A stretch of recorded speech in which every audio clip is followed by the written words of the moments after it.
Hi friends, good morning. இப்போ நம்ம பார்க்க போகிறது ஒரு நாட்டு வைத்தியம் தான். இது வந்து சளி, இருமல், ஜுரத்துக்கு கூட நல்லது. இப்போ வர்றது ரெய்னி சீசன்றதுனால இது ரொம்ப நல்லது நம்மளுக்கு. ஓகே, இது வந்து நம்ம வீட்டில் வளர்ந்த கமார் வெத்தலைன்னு சொல்லுவாங்க. இது வந்து கமார் வெத்தலை.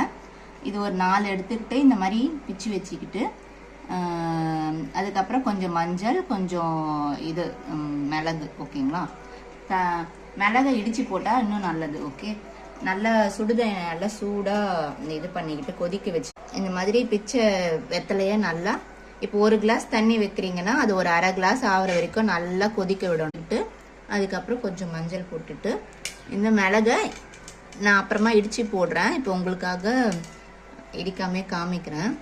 வந்துருச்சு. இந்த டம்ளரில் நான் வந்து 2 டம்ளர் எடுத்துருந்தேங்களா. இப்போ நல்லா கொதிச்சு 1 டம்ளராக வந்துருக்கு. வெறும் வயிற்றுல குடிச்சா ரொம்ப நல்லது. Thank you friends.